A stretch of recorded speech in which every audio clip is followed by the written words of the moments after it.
The story opens with the protagonist getting his equipment and bike adjusted. You see, Junk Dog is a megalo boxer who competes in fixed fights in an illegal underground ring under the supervision of his chubby guardian angel Nanbu. He yearns for a genuine fight without an obvious winner. That said, his current fight is against a blondie who gets carried away and starts throwing punches over and over as if he is that good. Thankfully, Coach tells him to fight back, and as the great Mike Tyson said, everyone has a plan till they get hit. Although he was whipping the guy's arse, the MC had to take a dive since the match was fixed for the main man to lose, hurting his pride. One evening, while having a night drive to clear his head, he nearly runs Yukiko, the leader of the Shiredo group, which controls the Megalonia competition. Yukiko offers to reimburse Junk Dog, but he refuses, angrily telling her that the Megalonia tournament is not true megalo boxing. Yuri, Yukiko's bodyguard, is offended by Junk Dog's lack of respect toward his employer. Our boy picks a fight with him in the hopes of experiencing true megalo boxing. Yuri gives off a powerful aura that gets Junk Dog pumped up, but Yukiko stops the fight from happening. Later, Junk Dog prepares to fight his latest opponent, but Yuri enters the ring instead. The audience is stunned because Yuri is the megalo box champion and is present without Yukiko's knowledge.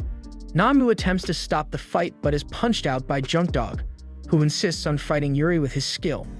Nanbu tries to stop the match once again, but to no avail, as the boss of the underground ring has allowed it to go ahead. Yuri gives himself a handicap by only fighting with one hand.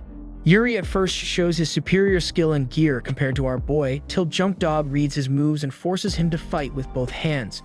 Nevertheless, Junk Dog is knocked out in the first round when he tries to react to a faint body shot that turns into a very heavy hook. And just like all the cool kids, the champ turns his back to the explosion thinking his job is done, but Junk Dog gets up just and tells him that he still isn't satisfied. Yuri tells him that if he wants to fight him again, then he needs to work his way up to fight him in a proper Megalonia match. While riding his motorcycle, Junk Dog sees a billboard that says, "It's a wonderful district life, not for your average Joe." This further inspires him to enter Megalonia. Nanbu tells him that he would need a citizenship ID to enter the tournament. Junk Dog starts defying Nanbu and fights with his full strength, easily defeating his opponent in a fight he was supposed to lose. This gets Nanbu in trouble with the mob boss Fujimaki, who runs the underground ring. Nanbu manages to bargain his way out by telling Fujimaki that he'll pay him back with the money he'll earn when Junk Dog wins Megalonia. Fujimaki complies and creates a forged ID for Junk Dog, who chooses the name Joe. Nanbu enters Joe into the Megalo box rankings, which starts him at the very bottom in 257th place. He plans to have Joe fight the toughest opponents the ratings will allow, so that he can move up to the top bracket in just 5 fights, with only having 3 months duration. As the two visit Goskino factory to get better gear, they notice the shopkeeper has cool-looking gear from the Shiredo group made from titanium. A boy named Sachio and his friends enter with a bag of stolen cameras, which they exchange for red candy, a type of drug. When Sachio realizes there isn't enough red candy for him, he demands a fair share, but the shopkeeper refuses. Civil talk ends and they put their hand on each other. The shopkeeper goes one notch further and pulls a knife on the child. Joe intervenes but gets thrown out by Potemkin Higashi, a former megalo boxer. So the guys go back to the junkyard gym they have with the kid tailing them. There we learn that Nanbu plans to have Joe fight the 185th ranked megalo boxer Shark Samejima, and the two begin their training. Now, if we are being honest, till this point we thought the fat guardian is all talk. Turns out he can move and has some solid training advice. Sachio interrupts their training and asks them to take him to Megalonia. When they refuse due to not having the time to take care of some kid who can't pull his weight around, he breaks into Goskino and steals the prototype to show his worth, but gets caught. Joe, Nanbu, and the other kids go to rescue him. Joe tries to fight Higashi while wearing the prototype, but it breaks apart, but surprisingly he's able to defeat him without it. Joe and Nanbu decide to take Sachio with them. Joe enters the ring for his first professional match against Shark Samejima, but shocks the whole arena by not wearing any gear for the fight, being dubbed Gearless Joe. This is all part of Nanbu's plan to have him attract attention. The fight is smooth with Joe dodging all the hits, delivering some punches and hopping around. Yet he gets knocked down in the first round, which badly disorients him. And although he gets up at the 9th count, his head is still on the ground as we see him standing before the next punch hit just as the round ends. Feeling the pressure and heat of boxing without gear, Joe resorts to dodging and running away, which makes Shark lose his temper in the second round and fouls Joe. During the intervals, Sachio scolds both Joe and Nanbu, which allows the two to focus and get their priorities straight. Nanbu starts giving his boy actual advice and tells him fear is good. Fear is what drives us to survive, and instead of fighting, his use it go with the flow, to which Joe listens and loosen up. Joe resumes to fly like a butterfly and sting like a bee, knocking Shark in the third round.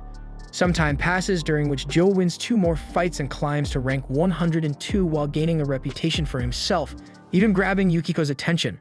Nanbu visits an old acquaintance to meet Joe's next opponent, who is ranked 17, but is shocked to find that the challenger is someone from his past with a half-burned face. Turns out, this 17th-ranked boxer is an ex-student of the coach named Aragaki, who fell out with Nanbu after a military deployment led to him losing his legs in an explosive trap. At the time, the One-Eyed Wonder believed Aragaki was dead after an initial news report mistakenly listed him as killed in action. When Aragaki returned to the gym, he was crushed to find it broken down and eventually demolished, and in his grief nearly kills himself. This miscommunication led Aragaki to tell Nanbu that he intends to destroy Joe as payback for betraying a promise that the gym would always be a home for him. Sachio researches Aragaki's boxing record since rejoining Megalo 3 years prior and finds an unbroken string of brutal wins that leaves his opponents in critical condition. Nanbu wants to avoid the fight for fear of what Aragaki's retaliation could do to Joe, but Joe refuses to call it off. The fight begins with Joe and Aragaki initially evenly matched, making it look like a mirror matchup in some MMO, but an expertly timed blow from Aragaki in the middle of round 1 sends Joe flying to the air. That was a sight to behold, with the farm freezing for a second before he hit the ground. Our hothead boy manages to get up the 9th count and continues to fight Aragaki.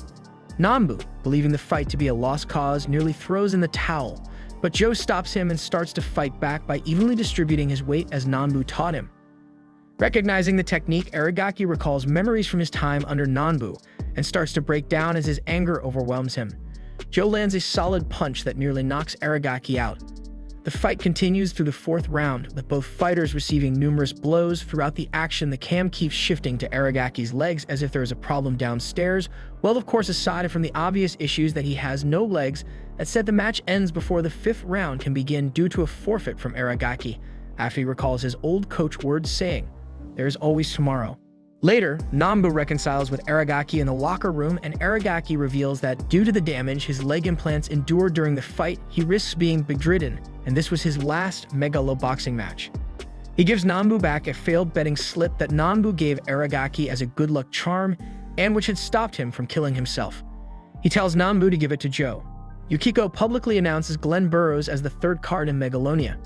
Meanwhile, a sussy-looking fella called Mikio Shirato tells Yuri that the general public cares more about gearless Joe than the other boxers, but he has a plan to stop Joe from making it to Megalonia. Joe continues to grow in popularity, but still has very little chance of being chosen for Megalonia. However, Lady Luck seems to smile on the junkyard dog, as when Mikio won his match against Sugar R, he called out Joe next in front of everyone. The Shirado Group's executive committee urges Yukiko to put Mikio in Megalonia, but she has a different agenda and doesn't want her brother to get any further. Mikio tells Yukiko that he knows she set up his fight with Sugar in hopes of knocking him out of the runnings, and she was also planning to set him up to fight Joe for the same reason.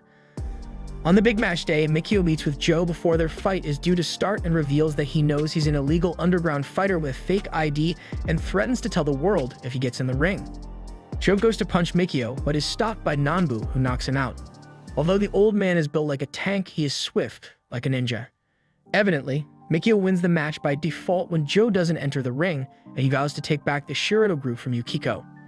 After Mikio wins by forfeit, the Shirado Group plans to officially name him as the last finalist in Megalonia. After realizing that Mikio still hasn't revealed Joe's secret to the public, Nanbu decides to beg Fujimaki for some info on Mikio to force him into a rematch with Joe. Fujimaki tells Nanbu that someone asked for info on Joe's fake ID, but never got the full story from him or his men, leading Nanbu to realize that Mikio bluffed him with half-truths. Needing to get leverage on Mikio, Nanbu interrogates a former gear engineer who lets slip that Mikio led a team to create a gear that could read the gear of other fighters, trying to beat the team developing the integrated gear that Yuri now wears on his arms. With this info, Nanbu realizes Joe might have a chance, and he tries every method he can to persuade Yukiko to call for a rematch. However, Yukiko is suspicious of Nanbu and locks him in a room. That night, as the ceremony is held to introduce the final 4 fighters for Megalonia, Joe crashes the scene on his bike and demands that Mikio fight him fairly.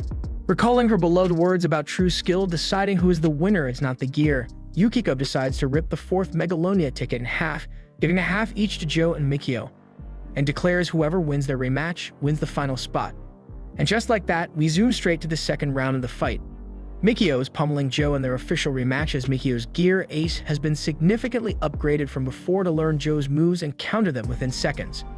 Yuri notes that Mikio upgraded his gear to be able to fight him, as a flashback shows Mikio using drugs to increase his synchronization with Ace to a higher level than normal. With none of his combinations working and being knocked multiple times, Joe decides to drop his guard completely, confusing his couch, the champ, and most importantly Ace's programming, which made Mikio unable to finish Joe off. Further flashbacks show Mikio questioning whether the boxing ability is his or that of Ace. Joe decides to bet everything on a counterpunch. Nanbu expects Mikio to throw a right straight, but Mikio punches with his left. However, Joe instinctively counters with an uppercut, knocking out Mikio and earning his spot in Megalonia, and a spot on the champ's mind as he talks to him, telling, "As promised, I've made it to her, now be ready." At night, while Joe's team nowhere celebrates at their boat, Nanbu sneaks out of their post-fight party to meet with Fujimaki.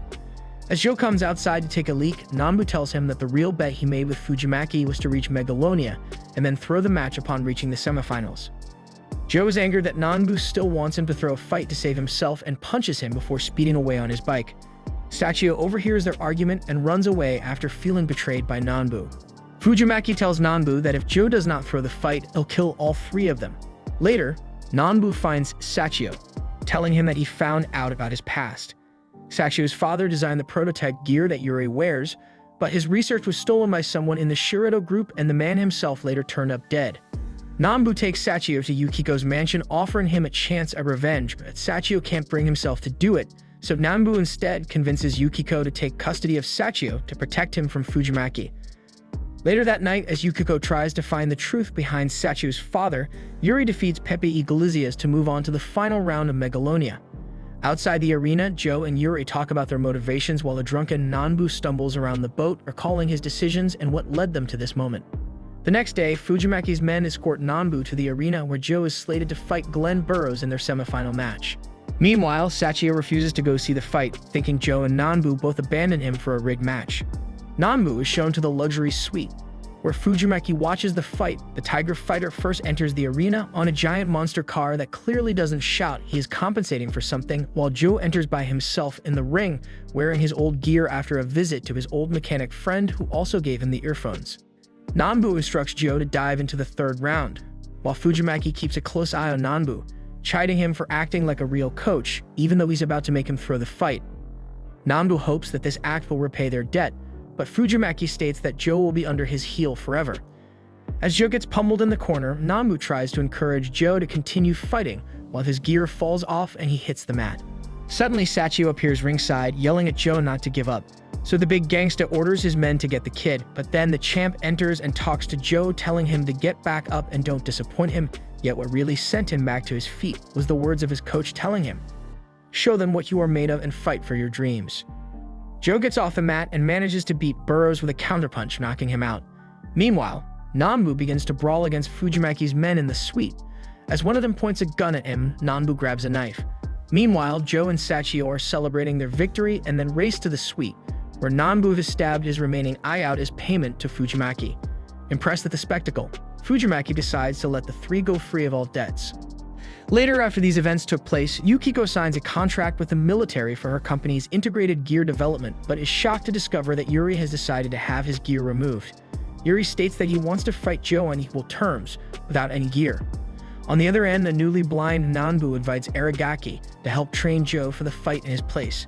That said, you can never count the fat guardian angel out. If using his improved hearing, Nanbu can critique Joe's form by just hearing how punches are landing, telling him to not slack off just because he can't see now, or he will kick his ass. Meanwhile, Yuri visits a reformed Mikio at his cabin in the woods to get his gear surgically removed.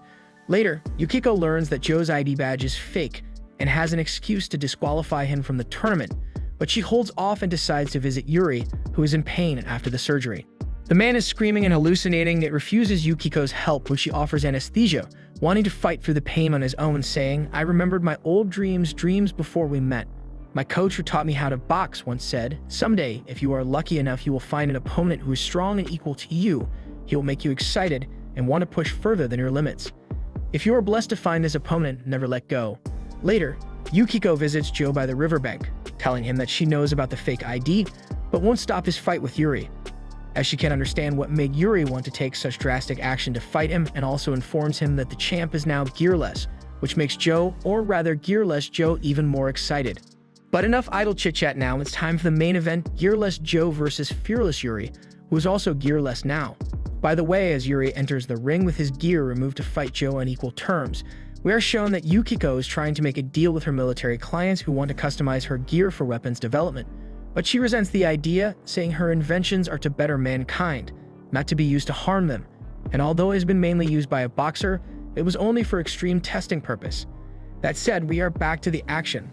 Though the recovery from surgery has depleted Yuri's stamina, he continues matching Joe blow for blow, until he struggles to sip from his water bottle after 12 rounds, to which the little kid helps him with. In the 13th round, we see the coach crying while his hands are on the ring sensing the fight. He tells the kid to save this image in his head as it is beautiful, and indeed it is, as we were mesmerized by the scene when time stopped for both fighters, right before they met everything on one last punch. Suddenly, we shift to 1 year in the future, where Nanbu has opened a new boxing gym called Gym Nowhere. The next Megalonia tournament is about to begin, with the original winner having vacated their title. Yuri is shown confined to a wheelchair, and Joe later stops by the gym on his bike to deliver a couple of packages. The ending title card reveals that Gearless Joe won the championship fight a year ago by knockout. Roughly 5 years since he won the title belt in Megalonia, Joe wanders to different underground fighting rings with simple Megalo boxing gear under the name Nomad to fuel his painkiller addiction. His only stipulation is that the fight be legit, which doesn't sit well with the promoter, as he always wins, making it hard for them to make some money. One day, after overhearing about another highly skilled former pro Megalo boxer called Chief racking up wins on the underground circuit and scaring off other challengers, Nomad offers to be his next opponent. Nomad recognizes Chief from the bar he visited the other night, while Chief appears to know his real identity as Joe. During the fight, Nomad realizes he's facing no easy opponent and his pain is catching up to him. During the round breaks, our boy starts tripping balls and sees his coach with one good eye in his corner talking to him, which makes him go through more pain.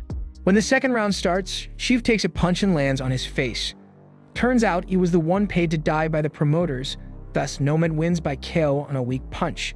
In the parking lot afterward, Chief punches Nomad in the gut, taunting him for relying on painkillers. As Joe speeds off into the wilderness on his bike, he encounters a dead wolf and decides to bury him. Later, the ghost of Nanbu returns to haunt him. Nomad registers himself for another fight when his motorbike is hotwired and stolen by an immigrant boy. He follows the boy back to a makeshift community in an abandoned amusement park, where Nomad finds that the boy, Mio, already gave the bike and Megalo boxing gear to his mother Marla for scrap. As she offers to help him repair the bike, Nomad collapses. He later wakes up in a trailer as the community is preparing for a festival. Suddenly, a construction crew appears and demands that the immigrants clear out as the land is about to be sold at auction. However, the chief appears at the front and convinces the crew to hold off demolition until the auction goes through. Later that night, Chief admits to Nomad that he isn't a real ranked Megalo boxer, but he pretended to be one so he could earn money by throwing matches. In the past, he was inspired by Gearless Joe's battle as an undocumented fighter himself to travel to this country and chase the dream of a better life. Mio overhears Chief referring to Nomad as Joe and ends up telling a mob lieutenant named Tetsu about him with the most annoying smug on his face. The next day, Nomad speeds off on his bike as mob boss Hiko comes looking for Joe only to find him gone, while Chief boasts about his plan to win the upcoming Megalobox tournament and buy his community's land back with the prize money. Meanwhile, Nomad flashes back to his last moments with Nanbu and blames himself for his death as he opens another bottle of painkillers before a fight. The next night, Nomad returns to Chief and offers to train with him, saying he stopped taking the drugs. Joe works with Chief but suddenly collapses from withdrawal from the painkillers and memories of Nanbu's death. Meanwhile, Tetsu and his thugs lead a harassment campaign against the immigrants in the casa, quietly supported by Mio, hoping to drive them out before the auction. The opening day of the Grand Megalobox tournament arrives and Joe continues dealing with his inner demons, but his counterpunching strategy works as Chief wins his opening match with a first-round KO. Back at the casa, Marla tells Joe more about Chief's history, that he had a wife who died early on and a frail but brilliant son named Carlo, who helped design Chief's gear to focus on defense. When Carlo died on the journey to this country, Chief abused painkillers and alcohol until one day when his gear broke down after a match and Chief himself broke down in tears before swearing to honor Carlo's memory by getting clean. Later, as Chief and his community fix a sabotage water pump, Joe reconciles with his memory of Nanbu. Joe then cuts his hair and shaves his beard, which is quite a bummer as it looked very good. The next tournament match starts, and Chief's acting abilities shine as they help him to make the other guy lower his guard for him to KO his opponent. Later that night, Tetsu's teenage thugs toss a Molotov cocktail into the casa, setting Chief's trailer on fire. Chief rushes into the trailer as the flames suddenly expand. Though his trailer is destroyed, Chief managed to escape with minor burns and his box full of cash for the casa. Meanwhile, Mio takes the blame for the fire and decides to leave the casa on his own. As the finals of the tournament begin, the developer tells Hikawa that he doesn't care who wins as long as he gets paid for the lot. Hikawa's megaloboxer Mamiya uses racist taunts and illegal punches to goad Chief into making critical mistakes, while Joe tries to pull him out of it.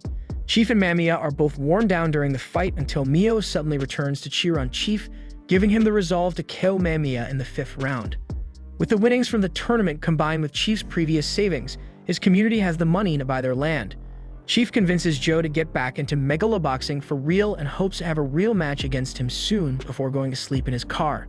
Sadly, the next day, Chief is shown dead in his truck. The community holds a funeral for Chief. As Marla finishes the purchase of the community's land, Mio tells Joe that they decided to bequeath Chief's gear in his memory. Joe thanks both Marla and Mio and leaves the casa on his bike as he plans to stop running from his past. Joe returns to Gym Nowhere to find a broken husk. Flashbacks reveal that Nanbu is fighting late-stage cancer while Edison Liu, Yuri's student, requested a match with Joe, who was mostly focused on running the orphanage and being a trainer at the gym. Joe wanted to win the money from the match in hopes of using it to pay for an experimental treatment for Nanbu and spent several weeks training, but Sachio saw his actions as ignoring Nanbu, while his condition got worse. In the present, Joe falls asleep in the broken gym but wakes up to find an older Sachio attacking him. After seeing his face, Joe lets Sachio pummel him into unconsciousness. Later, Joe finds out from Aragaki that after a typhoon swept through the area over a year ago, Sachio managed to rescue the kids, but the gym was never restored. Everyone either went to an orphanage or took on other jobs. Sachio later asked Aragaki to teach him how to fight, but unlike Joe, he didn't have the natural talent for it, though he trained him anyway. Sachio later enters an underground fighting ring, and as you guessed it, he gets beaten badly. The kid swings like a damsel in distress, so Joe waits for him to give a piece of advice, but the little brat refuses to talk to a former box champion as he leaves the arena. The next day, as Joe fetches some water by a nearby riverbank, he spots Bonjire, who drops a flyer for his Chinese restaurant as he speeds off. At the restaurant, a couple of local gangsters start harassing Goicho until Sachio smashes a bottle over one of their heads. The gangsters come back and ransack the restaurant before taking off with the deed to the building. Fujimaki later offers Sachio a chance to get the deed back if he can win a fight against a tougher opponent. Just before the fight, Joe goes to the changing room where the little brat starts shouting, "What the hell are you doing here?" as if he can do something about it.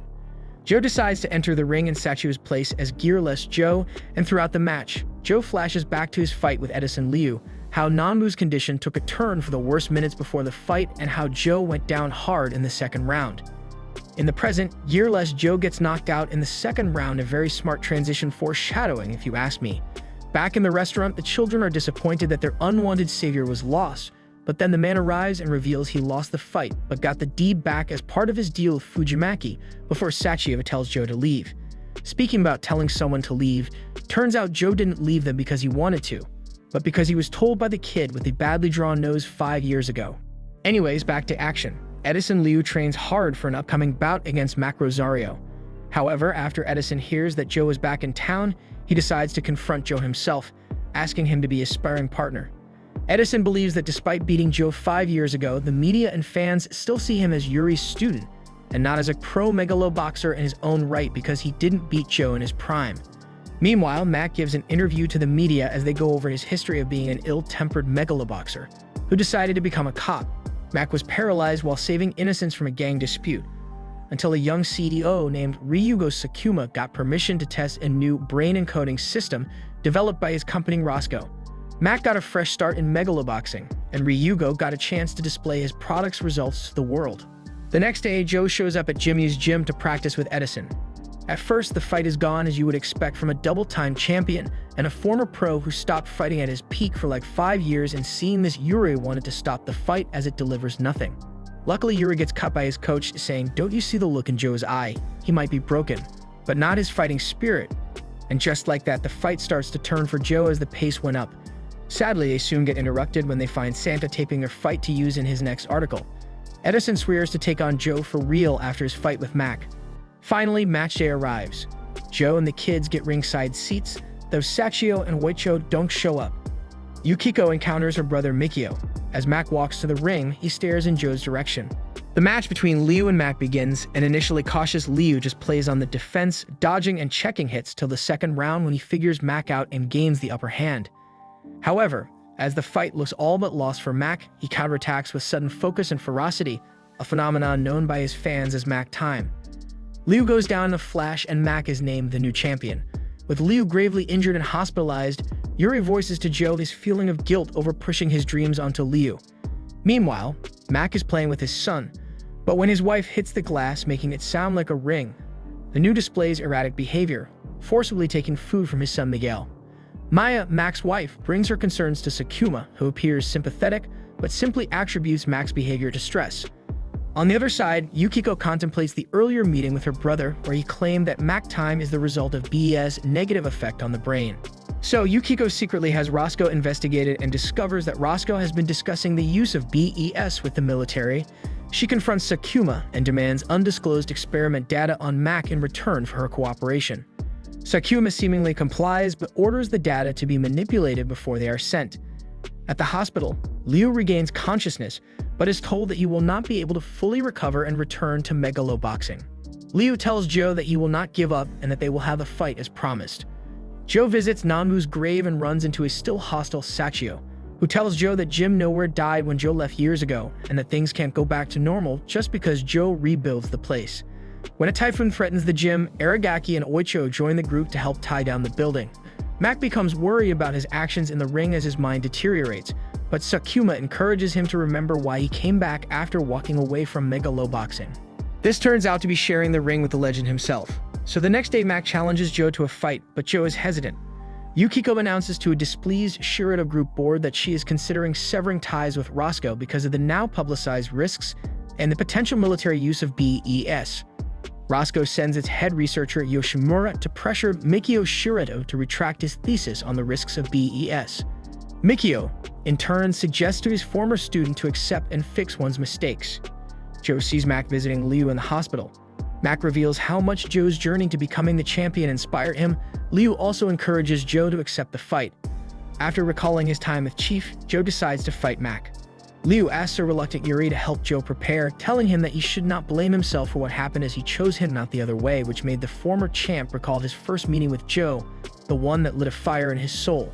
Talking about the legend, Joe comes to Sachio, and the two have an impromptu fight. While beating the living carp out of, Joe tells Sachio that it was not Sachio's fault that he lost against Liu and left everyone behind years ago. Sachio agrees to come to Gym Nowhere when Joe collapses. Joe is taken to the hospital, and the children in Aragaki learn about the damage to Joe's body from megaloboxing and his previous painkiller addiction. Maya is contacted by Asamoto from Shirado Group and asked about Mac's condition, but she says nothing. Sakuma tells Yukiko that Roscoe has no intention of parting ways with the Hirano Group and giving up on BES.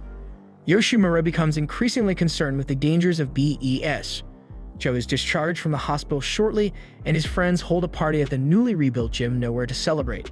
Joe opens up about his experiences on the road and promises not to keep secrets. He then asks everyone for their thoughts on accepting Mac's challenge, which will likely be the final fight of his career.